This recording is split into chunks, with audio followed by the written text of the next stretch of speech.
Tonight, I'm going to take you inside one of the most chilling true stories of the 1980s. Picture this. Sue Snow, a devoted mother, wakes up one morning with a slight headache. She reaches for an Excedrin, the same pain reliever we've all trusted at some point. She swallows a capsule, and within minutes, collapses to the floor. By the time help arrives, Sue is gone. And here's the part that makes my stomach twist. The capsule she took wasn't medicine at all. It was laced with cyanide. Someone had turned a simple cure into a deadly trap. But why? Why would anyone target an innocent woman? Was this random? Or was there something much darker hiding behind this bottle of pills? And if the shelves of our pharmacies weren't safe, how many more lives were suddenly at risk? And just so you know, this isn't some story made up by artificial intelligence. It really happened. Real people, real lives, forever changed. If you want us to keep bringing you these true cases, make sure you subscribe to Caseborne. And I'd love to know, where are you listening from? Drop your country in the comments so we can see just how far these stories reach. Welcome to Caseborne. Sue Snow wasn't just a name in a newspaper article. She was a mother, a daughter, a friend. She lived in Auburn, Washington, in a quiet neighborhood where kids played in the streets and neighbors waved from their porches. Sue had a routine, like most of us. Waking early, preparing breakfast, making sure her family started the day right. Her mornings were usually calm, predictable.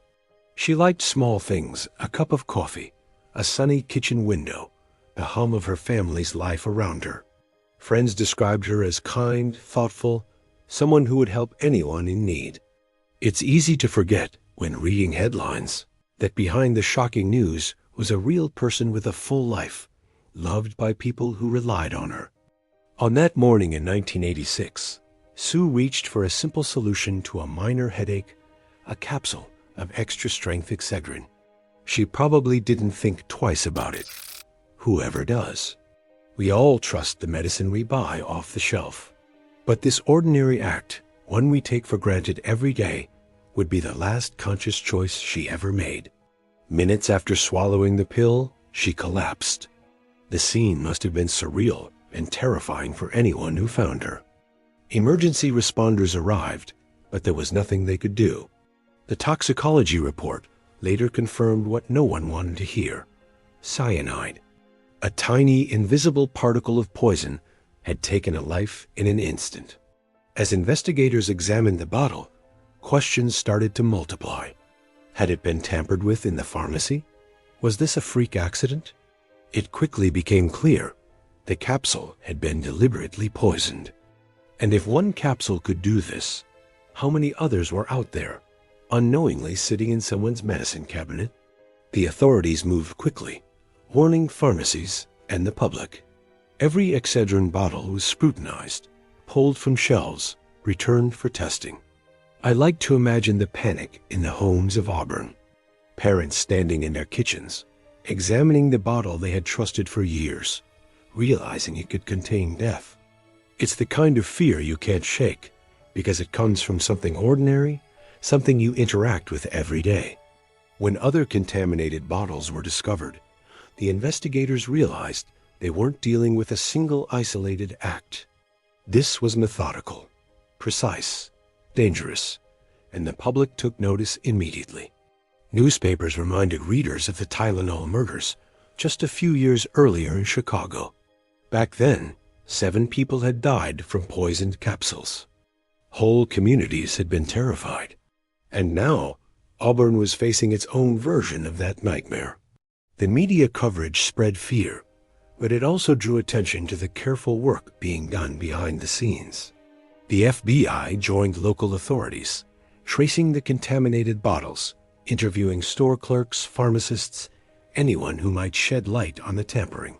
Each detail was painstakingly examined, each trace of cyanide analyzed.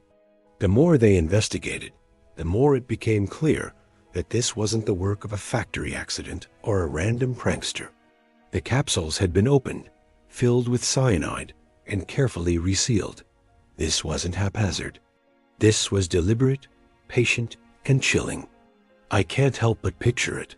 Someone sitting at a table, one capsule at a time, knowing exactly what each one would do. It's unnerving to think about, isn't it? The calm precision needed to plan such a thing. Meanwhile, investigators began connecting the dots. Sue Snow wasn't the only recent death in Auburn. Bruce Nickell, a local man, had died not long before, his death attributed to natural causes. On its own, nothing suspicious. But now, with poisoned Excedrin appearing, Bruce's death started to look different, and Bruce had a widow, Stella Nickell. She wasn't under suspicion yet, not officially, but the pieces were beginning to suggest something much darker than random contamination. A pattern was emerging, one that pointed not to a mass murderer or a copycat, but to someone very close to Bruce. It's remarkable how quickly the story shifted from a national panic to a deeply personal crime. Suddenly, the investigation wasn't just about the bottles on pharmacy shelves. It was about one household, one relationship, one person's possible motive. At the same time, the city lived in a state of unease. Imagine families holding their children back from reaching for medicine, pharmacists carefully checking every box they sold, and all the while, headlines screamed about poisoned pills in homes, the fear echoing the memory of tylenol. And yet, beneath the surface of the public panic, the true story was forming quietly. It was a story about greed and deception, about someone willing to endanger strangers to mask a personal crime. The contrast is jarring. On the one hand, the random terror of a poisoned bottle. On the other, a calculated, intimate betrayal. Investigators began to examine Stella's life. Her routine, her habits, even her research interests came under scrutiny. They found books and notes about poisons, about deaths that seemed accidental but weren't. I have to admit, reading about this makes me shiver.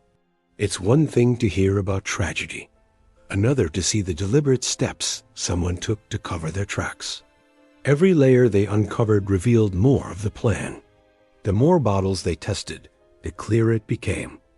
This wasn't just an accident. This was about insurance, about controlling the narrative of her husband's death. And Sue Snow, tragically, became part of that story, an unintended victim sacrificed in the process. The investigators were careful, methodical. They couldn't let emotion cloud their judgment, even when the human cost was clear. They followed each lead, traced each bottle, and slowly the picture sharpened. The quiet, calculated nature of the crime became impossible to ignore. What strikes me is the tension between public fear and private motive. Outwardly, it looked like a community under siege by an unseen poisoner. In reality, it was one woman's attempt to manipulate fate, to turn tragedy into opportunity. It's unnerving to think how easily ordinary objects we trust, can be twisted into instruments of harm. And yet, through all this, the investigators pressed on. Every detail mattered. Every interview mattered. They had to separate the random from the intentional, the accidental from the deliberate. And that's when the story really starts to feel like it's at the heart of a thriller. Because the calm, everyday world was colliding with meticulous planning. A mother grabs a pill. A husband dies quietly at home. The public panics over poison. And somewhere in the shadows, a plan continues to unfold. I can't overstate how fragile the line between ordinary life and catastrophe felt in Auburn that year. A bottle on a shelf. A hand reaching for it. That's all it took. It's terrifying to imagine living through a week like that, where trust in the mundane suddenly becomes impossible. And as investigators peeled back layer after layer, they saw it. The chaos wasn't the point. The chaos was the cover.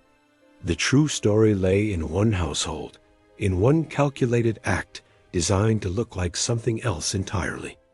Now, let me tell you about Bruce Nickell, Stella's husband, and how his sudden death set the stage for everything that followed. Bruce wasn't a man anyone would have called suspicious. He was ordinary, with a steady routine, a steady job, a steady life. Auburn, Washington, was the kind of town where everyone knew your name, and Bruce was known as a quiet, reliable man.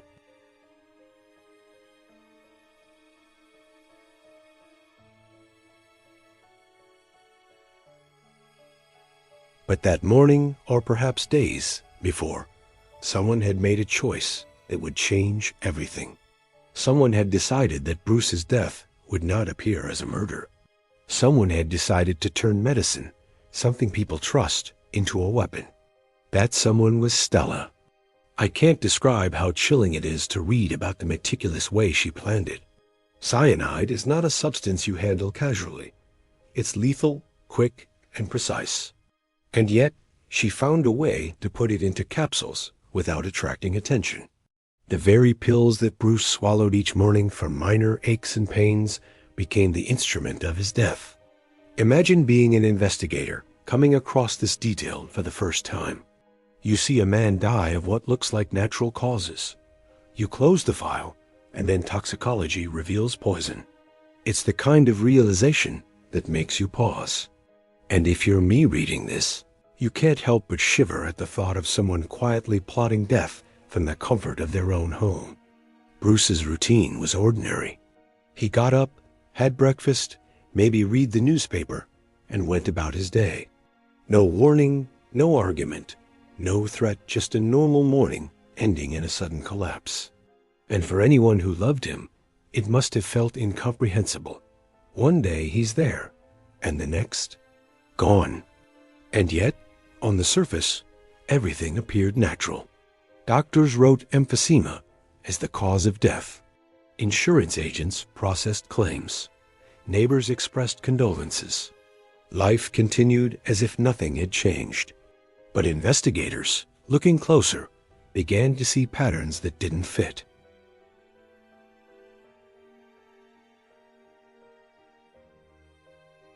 I keep thinking about the courage it must have taken for investigators to dig into what seemed like a normal death, to suspect foul play in a case that looked routine, because for everyone else, it would have seemed absurd. Emphysema, how could it be murder? And yet, the evidence quietly said otherwise. The cyanide was cleverly hidden, not just in a single capsule, but in Bruce's daily routine. Every dose a small but precise step toward the ultimate goal, and it wasn't immediate chaos. There were no screams, no struggle, just the quiet, eerie inevitability of someone taking their last breath, unaware. That's what makes this part of the story so haunting. The calmness, the invisibility, death arriving in the most ordinary of ways. It's the kind of thing you can't anticipate. You can't prepare for it. And yet, it was deliberate. Stella's motive, as investigators pieced it together, was clear. Insurance, the money that would come from Bruce's life policy. Nothing about anger, nothing about revenge. Just cold, calculated financial gain. The contrast between the simplicity of the motive and the complexity of the crime itself is staggering. And here's where the tension grows. Because while she waited for the insurance to pay out, life around her continued normally. Friends and neighbors didn't suspect a thing. And the most terrifying part? She had already learned how far she could go without being caught. The act that killed Bruce would be repeated, expanded, and eventually expose unsuspecting strangers to danger as well. Investigators later noted how carefully the crime was hidden. The pills, the timing, the fact that no one immediately suspected foul play, it was all executed with precision. Reading through the case files, I can almost feel the cold calculation behind it. Yet at the same time, you see glimmers of the ordinary life continuing around her. Meals were cooked, errands run, smiles exchanged, everything masking a dark secret. It's strange how human perception works in cases like this. To friends and family, Stella seemed devastated. She attended the funeral. She expressed grief. And in many ways, that grief was convincing. But for those trained to look for inconsistencies, for subtle signs, cracks began to show.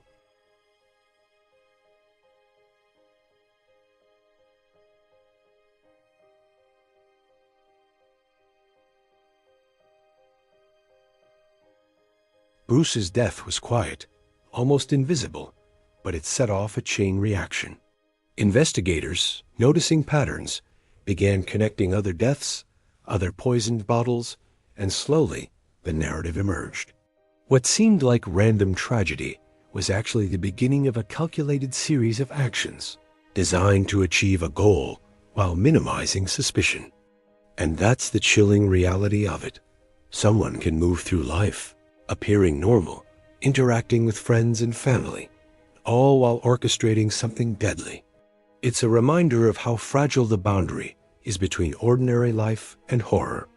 Even now, reading about Bruce's last days, I feel the tension in the everyday moments. Each pill he took, each sip of water to swallow it, each quiet morning, every single one was a step toward an end he never saw coming.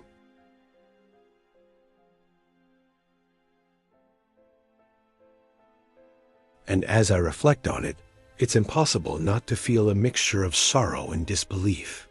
Sorrow for Bruce, for the life that ended in such a quiet, invisible way. Disbelief at the audacity, the calculation, and the moral blindness that made it possible.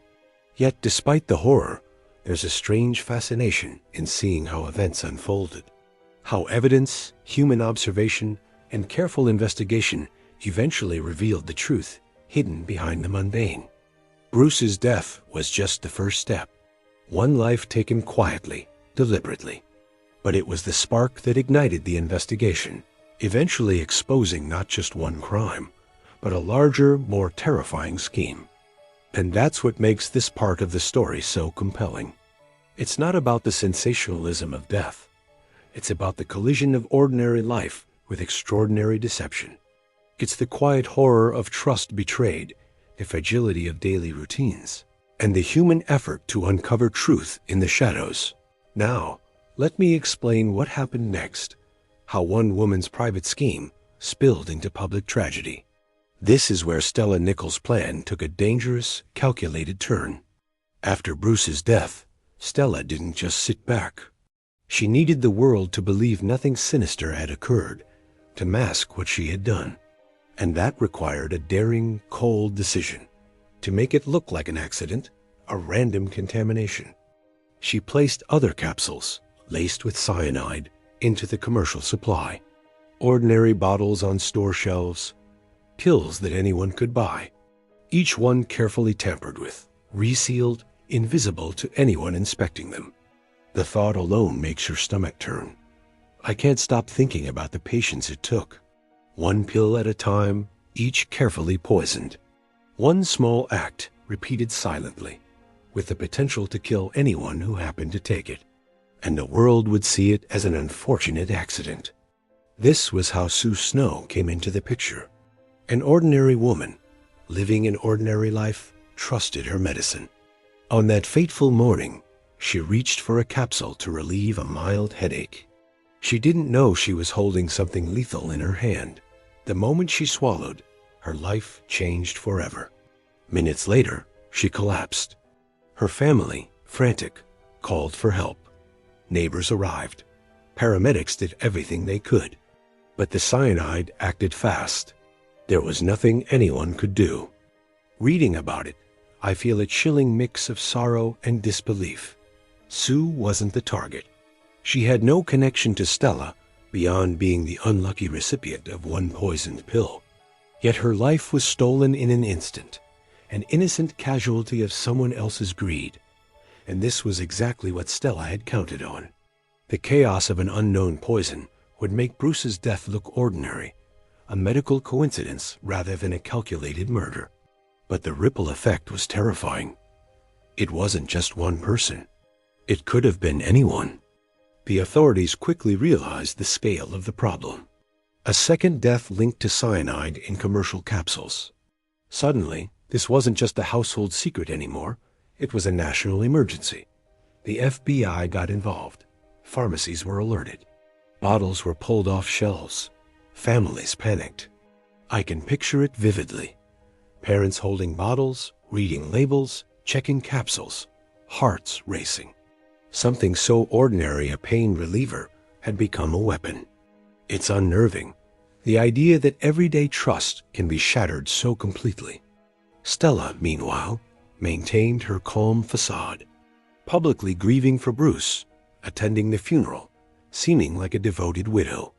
Behind closed doors, she had carefully executed a plan that involved sacrificing an innocent stranger to protect her scheme. The audacity is almost unimaginable. As investigators dug deeper, patterns emerged. The cyanide wasn't random. The bottles had been opened, filled, resealed, and returned. Each act showed knowledge, precision, and a frightening understanding of human behavior. Stella knew someone would take the pills. She didn't care who. This part of the story is what I find most haunting. It's not the act of murder itself. It's the deliberate expansion of danger into the world. The crime starts private, in her home, but she spreads it into public spaces, creating victims she never knew. One life lost becomes two. Two lives lost could have been many more. Sue Snow became the unintended symbol of this ripple effect. Her death drew immediate attention. Unlike Bruce's, which appeared natural, hers raised alarms. Investigators started asking questions. How did she die? Could it be the medicine? Were others at risk?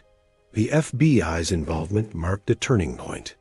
Suddenly, this wasn't just a local investigation. Federal resources, experts in toxicology and crime scene analysis began connecting dots. Every bottle traced back, every capsule tested, every witness interviewed. And through it all, Stella's meticulous plan was starting to unravel. Even the most calculated schemes leave traces, little fingerprints on reality. Patterns of purchase, her interest in poisons, the timing of events all started to point back to her. I can't help but reflect on the horror of it. One small act meant to cover a single murder escalates into a national scare. Innocent people die, communities panic, and a widow appears serene, orchestrating everything from the shadows.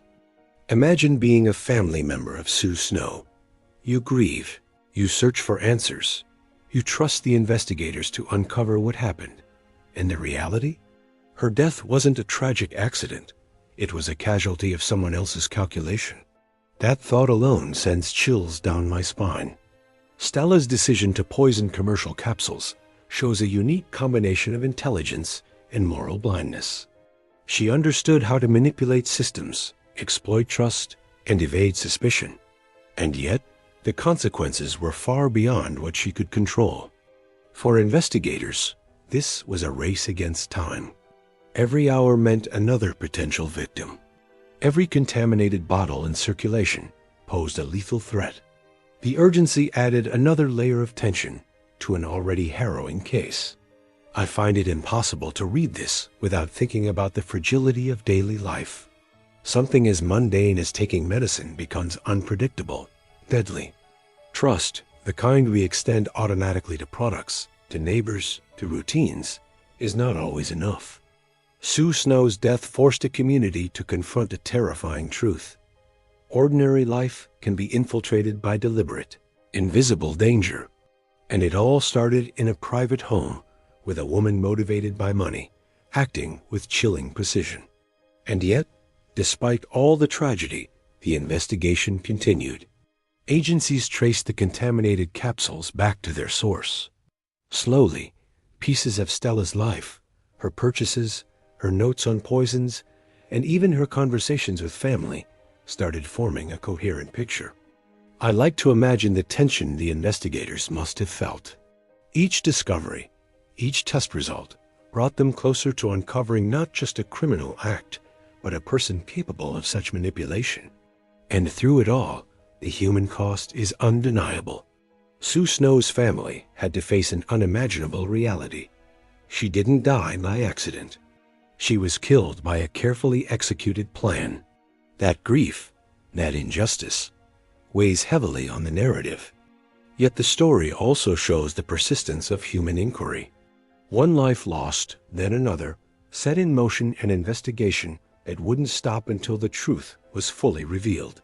Stella's attempt to hide her crime in public fear was being dismantled piece by piece. And that's what makes this part so compelling. Not just the murder itself, but the collision of ordinary trust with deliberate malice. The quiet, invisible danger spreading into a community, and the brave, meticulous effort to uncover it. The ripple effect of Stella's actions would eventually lead investigators to clues that were overlooked at first. Tiny details, a bottle purchased here, a note found there, became the threads unraveling the entire scheme. Sue Snow's death, tragic and unjust, was a catalyst.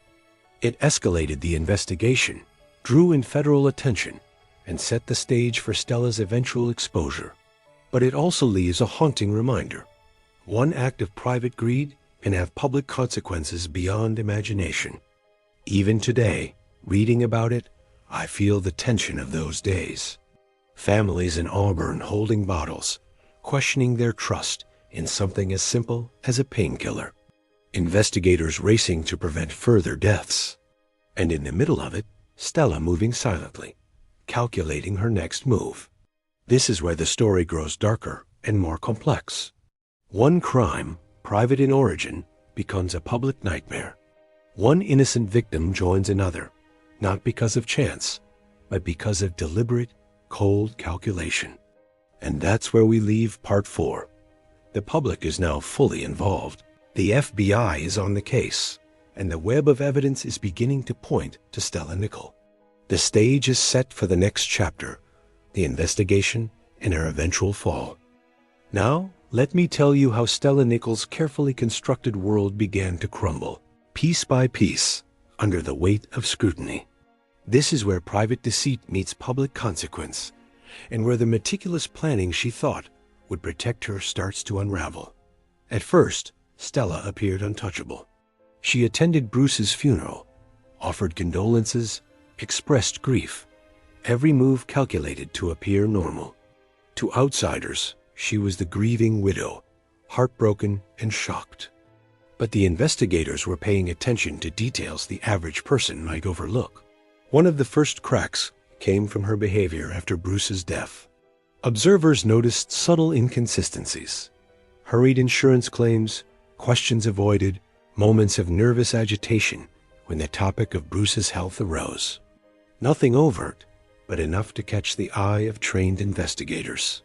I find it fascinating and terrifying how human intuition works in investigations. A fleeting glance, a hesitation in speech, a minor contradiction in a story can start to tell a story the person never intends to reveal. And that's exactly what began happening with Stella. Investigators soon discovered traces of Stella's interests that made the picture even darker. Books and notes on poisons, manuals detailing how to create undetectable death, even articles about accidental deaths. The meticulousness of her preparation was chilling. She hadn't left much to chance, and yet she had left breadcrumbs. Every detail mattered. Where she shopped, what she read, how she spoke. Patterns emerged, and the web of her deception started to reveal itself. Forensic psychologists would later describe her behavior as a careful balancing act, maintaining the appearance of grief while plotting cold, calculated murder. Then came the most shocking revelation: her own daughter. Imagine the tension in that moment when someone so close provides the insight that can topple everything. Her daughter told investigators that Stella had spoken about her plan, describing how she intended to cover Bruce's murder with a public scare. I can't imagine how investigators processed that. A child's account, credible and direct, shedding light on what had until now been invisible. It's one thing to have circumstantial evidence, but another entirely to hear it confirmed from someone inside the household.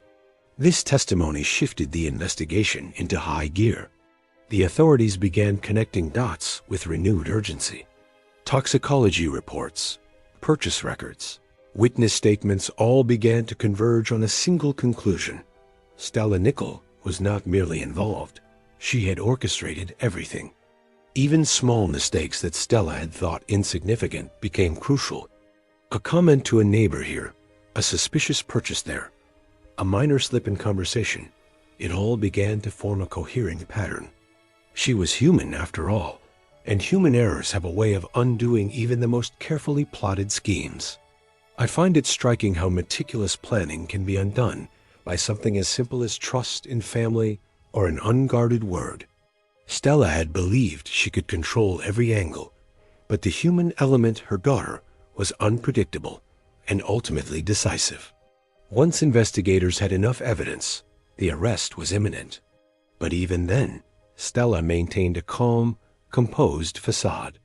It's eerie to consider how someone can walk through such a moment, facing the weight of inevitable consequence, yet still hold on to the performance of normalcy. The case against her was built on layers. Direct evidence from her daughter, patterns of her purchases, her readings, and circumstantial evidence from the cyanide contamination all pointed to her. The investigators had created a mosaic, a detailed image of premeditation that left little room for doubt. Reading about the trial, I'm struck by how her previous efforts to appear innocent contrasted sharply with the cold calculation revealed in court. Witness after witness, piece after piece, the narrative of deliberate planning unfolded for all to see. And yet, Stella attempted to maintain control of her image, portraying herself as a grieving widow rather than a criminal mastermind. But control had slipped away. Every story she told was cross-examined, every alibi dissected. Patterns she thought would remain invisible became glaring under the scrutiny of the court. It's a reminder that in crimes of such meticulous design, no detail is too small and no human interaction too trivial to leave a trace. The emotional weight of the trial must have been immense, not just for Stella, but for the families of the victims. I keep thinking about the investigators, piecing this together. The patients required to follow minute traces, interview witnesses, and analyze patterns over months, all while managing the human toll. It's painstaking, relentless work, and it's what ultimately brought Stella down. Her daughter's testimony remained central. The trust between mother and child, once assumed inviolable, became the mechanism that unveiled the truth. It's a striking, almost tragic irony. The very person Stella thought she could control contributed to her downfall. Then came sentencing. Stella Nickell was convicted and handed a 90-year prison sentence. The courtroom, filled with the gravity of loss and justice, marked the end of her carefully controlled public image. But even in this moment, I can't help but think about the quiet suffering, the ripple effects of her choices. Families destroyed, lives ended, communities shaken by the reminder that danger can hide in the ordinary. The story of Stella Nickell is a testament to the delicate balance between human cunning and the unyielding force of accountability. No matter how carefully she orchestrated her plans, the combination of human observation, investigative rigor, and unexpected testimony ensured that justice would catch up. I find it haunting the way her life and actions intersected with so many others. Bruce, lost to a calculated act. Sue Snow, an innocent life sacrificed. A daughter burdened with knowledge. Investigators navigating a maze of deception, all intertwined by the ripple effect of greed and calculation. And through all of this, I noticed the tension between appearance and reality. Stella's outward grief, her calm demeanor, her attempts to blend into everyday life, all contrasted sharply with the darkness beneath. It's a reminder that sometimes the most ordinary faces can hide extraordinary deception. The case also underscores the importance of vigilance, of attention to detail. From subtle inconsistencies to overlooked evidence, it's the careful observation of human behavior that uncovers hidden truths. In many ways, this is as compelling as the crime itself, the battle of intellect, patience, and moral insight against deliberate harm. Reading about the investigation, I can't help but reflect on the fragility of trust in everyday life. We take for granted our routines, the people around us, the objects we rely on. And yet, one calculated act can shatter that trust, leaving consequences that extend far beyond the immediate victims. Stella's fall was inevitable once all these threads were woven together. Her carefully constructed image couldn't withstand the weight of evidence, human testimony, and relentless scrutiny. And that unraveling is what gives this part of the story its tension, its sense of relentless momentum. Even now, a thought lingers. How close was the community to further tragedy? How many small decisions, unnoticed, might have prevented or mitigated the outcomes? The line between ordinary life and catastrophe is thinner than we think. Now let me explain what we can take away from Stella Nickell's story, beyond the headlines and the shocking details. This part isn't about sensationalism. It's about understanding the weight of choices, the ripple effect of greed, and the fragility of trust in our everyday lives. It's staggering to think that it all started for money. A life insurance policy, an opportunity, a motive so cold and calculated it's almost hard to grasp. Yet this simple thread, financial gain, was enough to set a deadly chain into motion. One person's greed cascaded outward, touching lives that had nothing to do with their plans. 2 lives lost. Bruce Nickell, the husband whose routine mornings ended in a quiet, lethal betrayal. And Sue Snow, a stranger caught in the crossfire of a scheme she never imagined could exist. Their deaths weren't public spectacles. They were intimate, private, and utterly preventable. And it's worth pausing here, reflecting on what that means. How ordinary choices, ordinary routines, can suddenly intersect with extraordinary danger. I can't help but think about Stella's daughter, carrying the knowledge of her mother's crime, a weight no child should bear.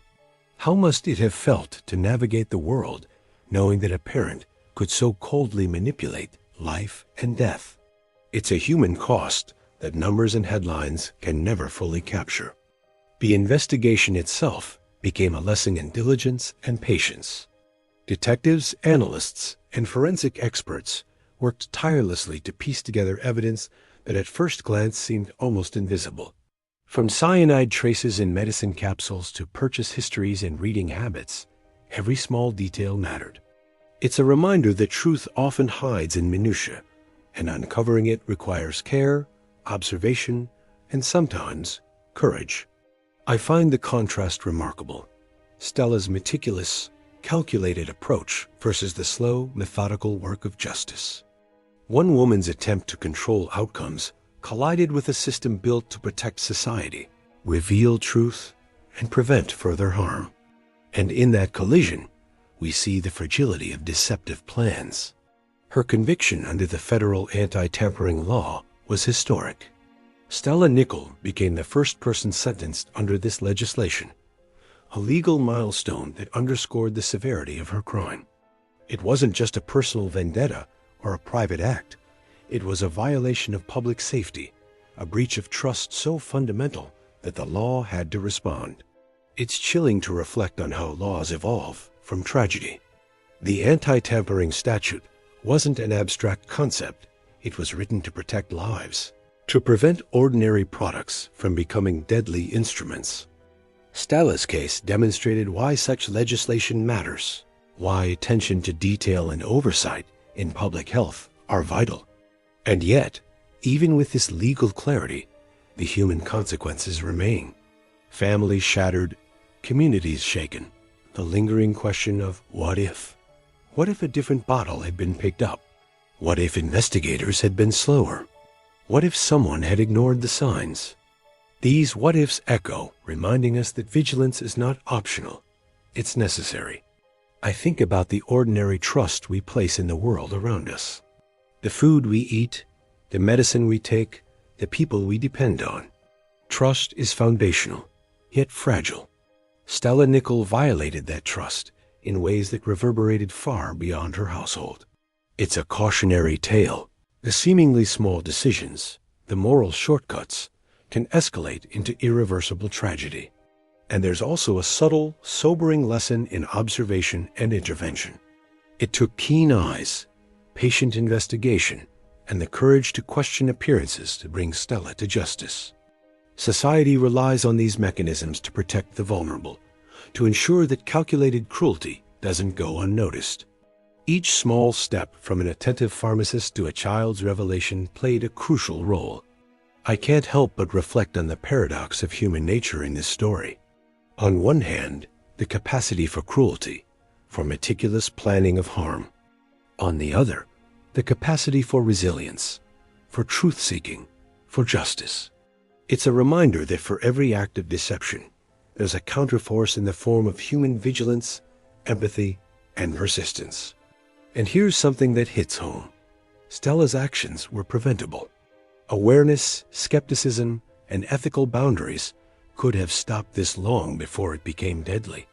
That's why it's important to consider the broader implications. How do we educate?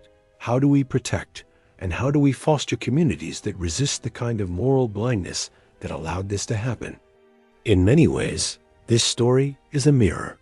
It forces us to examine what we might take for granted, what risks hide behind everyday routines, and how easily ordinary life can be upended by ambition, unchecked by conscience. It's not just a cautionary tale about poison. It's a meditation on human choices, responsibility, and the ripple effect of ethical decisions. And yet, amidst the horror, there's clarity. Justice prevailed, thanks to careful investigation and courageous testimony. Stella Nickell is serving a long sentence, ensuring she cannot repeat her actions. But the shadow of her choices lingers, a reminder of what's at stake when greed overrides morality. So, as we reflect on this case, I hope it serves not only as a story of crime, but as an educational lesson. Money, ambition, and convenience can cloud judgment, but the consequences of crossing ethical lines are profound. Trust, vigilance, and awareness are not abstract ideals, they are safeguards, vital to protect ourselves and others. Remember, this isn't fiction. It really happened. Real people were affected, real lives lost, and the law had to respond to prevent further tragedy. And that's why stories like Stella Nickell's matter. They remind us to be cautious, to be ethical, and to value human life above material gain. If you found this story compelling, make sure to subscribe to Caseborne so we can continue bringing you real, chilling cases from around the world. And I'd love to know, where are you listening from? Share your country in the comments so we can see just how far these stories reach.